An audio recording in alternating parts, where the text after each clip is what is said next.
Hello everyone, আমরা আবারও চলে আসলাম একতরফা ভালোবাসা গল্পের 7 নম্বর পর্ব নিয়ে। যাই হোক, আমরা কথা না বলে সোজাসুজি গল্পতে ফিরে যাই। স্বপ্না তখন বলল, একবার নয়, দুইবার নয়, বারবার নয়, হাজারবার ইশারা ইঙ্গিত দিয়েছিস তুই আমাকে। ভালোবাসাটা আমার তোর জন্যই গভীর হয়েছে। রিয়াদ তো বিস্মিত হয়ে হা হয়ে রইল। বিস্মিত নইয়ে রিয়াদ আবার বলতে লাগলো, কেমন ইঙ্গিত? আর কখনই বা আমি তোকে ইঙ্গিত দিয়েছিলাম? স্বপ্না চোখের অশ্রু বিসর্জন দিয়ে শান্তভাবে বলতে লাগলো, যখন আমার কিশোরী মন আবেগের হাওয়ায় ভেসে চলছিল, ঠিক তখনই, যখন আমি আর নদী স্কুল মাঠে বসে নানা ধরনের গল্পে মগ্ন থাকতাম, ঠিক তখনই তোর প্রেমময় দৃষ্টি আমার দিকে ইঙ্গিত করেছিল ভালোবাসার। ক্লাসের ফাঁকে ফাঁকে তোর অবাধ্য চোখ যতবার আমার দিকে তাকিয়েছিল, ঠিক ততবারই ভালোবাসার ইঙ্গিত দিয়ে গিয়েছে। রিয়াদের এখন আর কোনো কিছু বলার ভাষা রইল না। প্রেমময় দৃষ্টি বারবার যার দিকে নিক্ষেপ করেছিল, সেই মানুষটা কখনো বুঝতেই পারল না, অথচ অন্য একজন সেই দৃষ্টিকে নিজের স্বপ্নের দুনিয়াতে রাঙিয়ে নিয়েছে। রিয়াদের এই মুহূর্তে চুপ থাকাটা ঠিক নয়। এখন চুপ থাকলে ভুল হয়ে যাবে রিয়াদের জন্য। তাই রিয়াদ বলতে লাগলো, আমি তোর দিকে কখনো ওরকমভাবে তাকাইনি স্বপ্না। তুই আর নদী একসাথে থাকায় তুই কখনো বুঝতেই পারিসনি আমি তোর দিকে নয়, বরং নদীর দিকে বারবার তাকিয়ে থাকতাম। রিয়াদের কথার মর্মতা বুঝতে পেরে স্বপ্না বিস্মিত নিয়ে দাঁড়িয়ে রইল। কাপা কাপা কণ্ঠে বলতে লাগলো, তুই নদীকে? এতটুক বলার পরে রিয়াদ আর বলতে দিল না। রিয়াদ বলতে লাগলো, হ্যাঁ, আমার চাউনিতে যে ভালোবাসা ছিল সেটা তোর জন্য নয়, সেটা ছিল নদীর জন্য। স্বপ্নার পৃথিবী যেন থেমে গিয়েছে। এরপরে কি হয়েছে তা নূপুরের জানা নেই, কেননা সেই দিন রিয়াদ স্বপ্নাকে আর কোনো কিছু বলার সুযোগ দেয়নি। সুযোগ না দিয়েই রিয়াদ সেই স্থান থেকে চলে গিয়েছে। নূপুর যখন বুঝতে শিখেছিল, তখন তার মন বলেছিল রিয়াদ নদীকে ভালোবাসতো। তাহলে নদী তার কাছে যাওয়ার ঘটনাটা সত্যি ছাড়া মিথ্যা হবে না, এটাই সত্যি হবে। তাই তো আজ রিয়াদের কথাগুলো তার বিশ্বাস করতে অনেকটা কষ্ট হচ্ছে। অন্যদিকে রিয়াদ ভেবে পাচ্ছে না তার সাথে কি হচ্ছে, আর কেনই বা হচ্ছে। আর নদীই বা পালিয়ে গেল কোথায়? নদী গেল তো গেল, কিন্তু কোথায় গেল পালিয়ে? আর ওই চিঠিটার অর্থ কি? চিঠিটা কে লিখেছে আর কেনই বা লিখেছে? এই চিঠিটার মানেই বা কি? রিয়াদের মনে হচ্ছে যে নদী খুব পরিমাণে বিপদে আছে। হয়তো সেই বিপদটা নদীর গায়ের কলঙ্কের দাগটাকে ঢাকা পড়ে গিয়েছে। রিয়াদ পরের দিন সকালবেলা জয়ের দোকানের সামনে এসে দাঁড়ালো।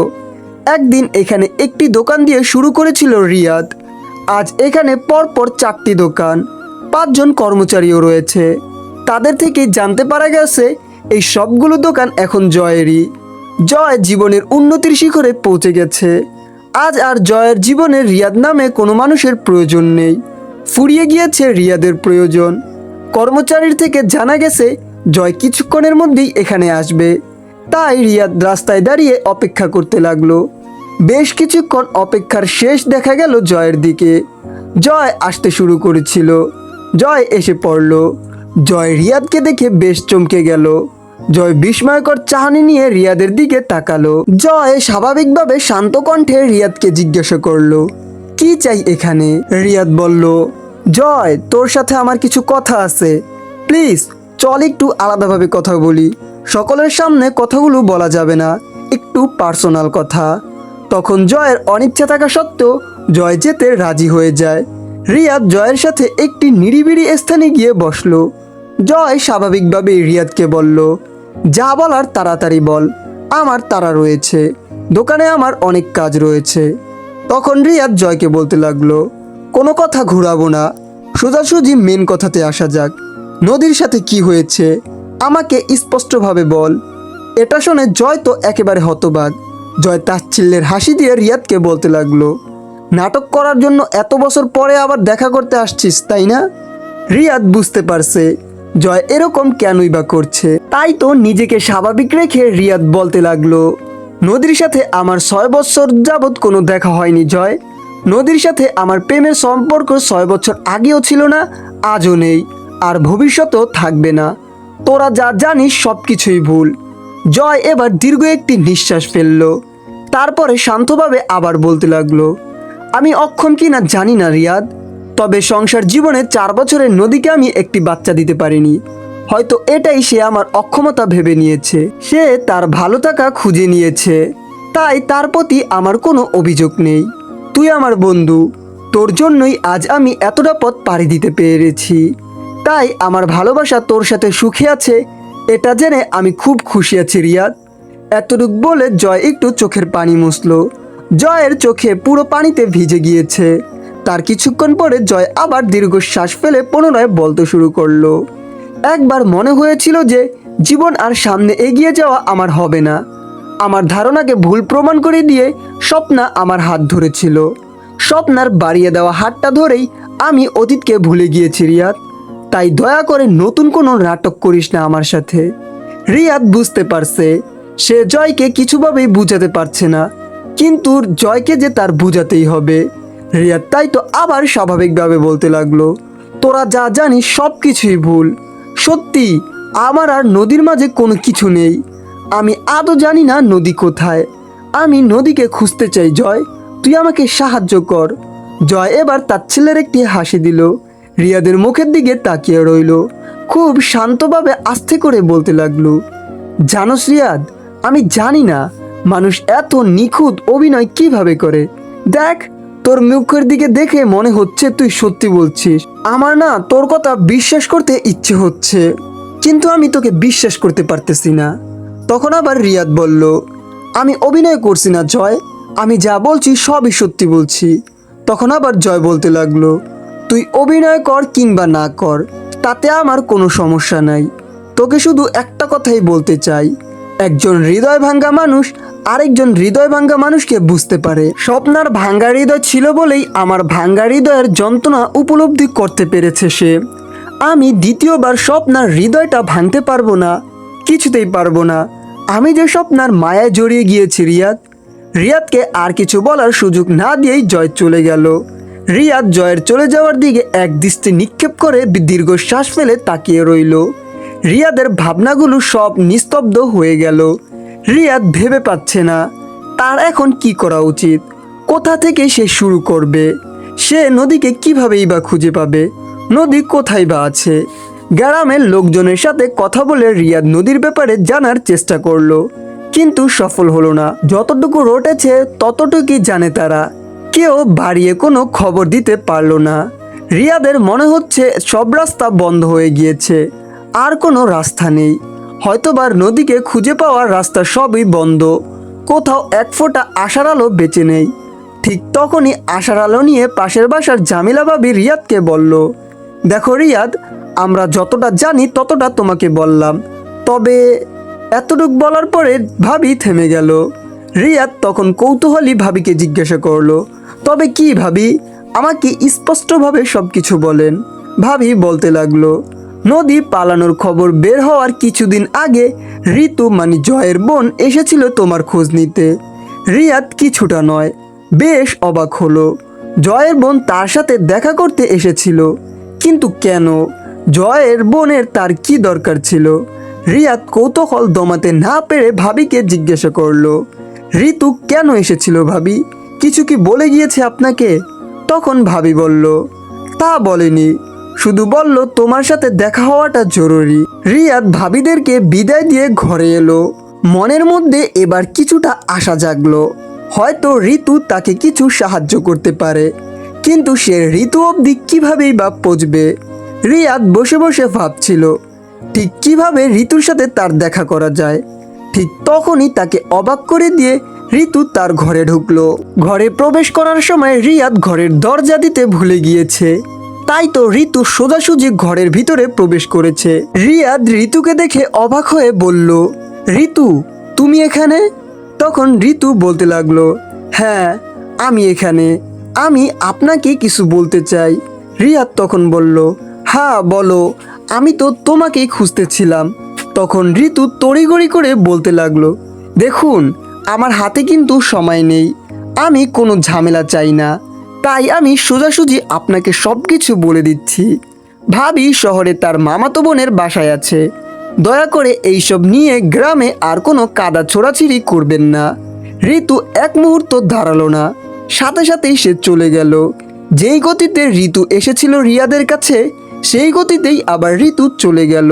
রিয়াদ ঋতু যাওয়ার পানে এক দৃষ্টিতে তাকিয়ে রইল। ঋতু শুধু চলে যায়নি, চলে যাওয়ার পূর্বে একটি কাগজ ঘরের ভিতরে ফেলে গিয়েছে। রিয়াদ কিছুক্ষণ কাগজটির দিকে তাকিয়ে রইল। কি রয়েছে কাগজটিতে? রিয়াদের কৌতূহল হলো। রিয়াদ কাগজটি হাতে তুলে নিল, কাগজটির ভাঁজ খুলল। কাগজটিতে যা লেখা ছিল তা পড়ে রিয়াদ আর দাঁড়িয়ে থাকতে পারল না, সাথে সাথেই জায়গার উপরে বসে পড়ল। কাগজটিতে লেখা ছিল, তুই কোথায় রিয়াদ? এভাবে আমাকে একা করে কেন চলে গেলি? আমাকে একা করে কেন ফেলে গেলি? তুই তো জানিস রিয়াদ, আমি তোর সাথে সব কিছু শেয়ার না করে থাকতে পারি না। তুই আমার একমাত্র বন্ধু, যার সাথে আমি মন খুলে কথা বলতে পারি। কেন এভাবে আমাকে না বলে তুই হারিয়ে গেলি? আমি যে বড় একা হয়ে গিয়েছি রিয়াদ। তুই যদি জানতি আজ তোকে ঠিক কতটা প্রয়োজন আমার, তাহলে তুই আমাকে এভাবে একা ফেলে চলে যেতে পারতি না, তুই এভাবে হারিয়ে যেতি না। ফিরে আয় রিয়াদ, আমার তোকে অনেক কিছু বলার বাকি আছে রিয়াদ। ফিরে আয় তুই, আমার তোকে অনেক প্রয়োজন। রিয়াদ লেখাগুলো পড়ে বারবার বলল। কল্পনায় নদীর কথার সুরে তাকে ফিরে আসার আহ্বানের প্রতিশ্রুতি ভেবে সে উঠছে।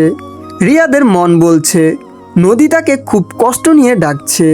নদীর অনেক কষ্ট হয়েছিল, কিন্তু রিয়াদ যখন চলে গিয়েছিল ঠিক তখন তো নদী খুব ভালোই ছিল। নদী ভালো আছে বলেই তো রিয়াদ চলে গিয়েছিল, রিয়াদ হারিয়ে গিয়েছিল। রিয়াদের স্মৃতিতে 6 বছর আগের সেই গল্পটা ভেসে উঠল। নদীর বিয়ের 2 মাস পরে রিয়াদের কাছে একটি চিঠি আসলো। চিঠিতে লেখা ছিল, প্রিয় রিয়াদ, আমি খুবই খুশি আছি। জীবনে এত সুখ হবে তা আমি কখনো ভাবিনি। জয় আমাকে এতটা ভালোবাসা দিয়েছে যে আমি জীবনের কিছু মুহূর্ত জন্মানোর আবেগটা আজ বড্ড ভুলে গিয়েছি। আমার এরকম মনে হচ্ছে তোকে হয়তোবা আমি খুব বেশি বিরক্ত করি। বিশ্বাস কর রিয়াদ, আমি অনেকবার চেষ্টা করেছি তোকে বিরক্ত না করতে, কিন্তু আমি তোকে বিরক্ত না করে থাকতে পারি না। তোর সাথে আমার কথাগুলো শেয়ার না করলে আমার কেমন যেন লাগে, একটুও ভালো লাগে না। তাই আনন্দ এবং দুঃখ দুটাই আমি তোর সাথে ভাগাভাগি করে নিচ্ছি। আমি খুব সুখী আছি আমার এই ভালোবাসা করা সংসারটা নিয়ে। ইতি নদী। রিয়াদ যখন চিঠিটা পড়ে তখন কান্না করলো। ঠিক তখন তার আম্মা বলল, চল বাজান, আমরা শহরে যাইগা। তোর মামারে কতকাল হইল দেখি না, চল তোর মামারে একটু দেখতে আহিগা। রিয়াদ সেই দিন বুঝেও না বোঝার ভান করেছিল। রিয়াদ জানতো তার আম্মা তাকে অন্য পরিবেশে নিয়ে গিয়ে নদীর স্মৃতি ভোলানোর চেষ্টা করছে। তবুও না বোঝার ভান ধরে আম্মার ইচ্ছা রাখতে মামার বাড়িতে গেল রিয়াদ। রিয়াদের ভাষ্যমতে সেখানে কিছুদিন বেরিয়ে ফিরে আসবে আবার গ্রামে, কিন্তু তা আর হলো না। সেখানে যাওয়ার কিছুদিন পর তার আম্মা অসুস্থ হয়ে পড়ল। সাধারণ জ্বর ভেবে রিয়াদের আম্মা হেলিয়ে হেলিয়ে সেই অসুস্থতাকে দিয়ে দিয়েছে। রিয়াদ তার আম্মাকে বারবার বলছে শেষবারের মতো হসপিটালে যেতে, কিন্তু রিয়াদের আম্মা হসপিটালে যেতে রাজি হয়নি। পরিশেষে তার আম্মার মৃত্যুটা উপহার হিসাবে পেয়েছিল রিয়াদ। সেই দিনের পর থেকে রিয়াদ নীরব হয়ে গিয়েছিল। বেঁচে থাকার একমাত্র ভরসা সে হারিয়ে ফেলেছে। যে মানুষটা তার বেঁচে থাকার কারণ ছিল সেই মানুষটাই তো আর রইল না। নিজেকে সবকিছু থেকে কেমন যেন গুটিয়ে নিয়েছিল রিয়াদ। সবকিছুর জন্য রিয়াদ নিজেকেই অপরাধী মনে করতে লাগলো। তারপরে কয়েকটা বছর কিভাবে যে কেটেছে সেটা রিয়াদ নিজেরটা নিজেই জানে। সে কাউকে সেটা বলতে চাচ্ছে না। হঠাৎ করে কেন যেন এক প্রন্ত বিকেলে মনে হয়েছিল গ্রামে এসে একবার চেনা মানুষগুলোর মুখ দেখে যাবে, কিন্তু গ্রামে এসে যা হলো তা তো আপনারা খুব ভালোভাবেই জানেন। তাই তো এখানেই আজকের পর্বটি শেষ করছি। আপনাদেরকে ধন্যবাদ আমাদের সাথে থেকে গল্পটি এই পর্যন্ত শোনার জন্য।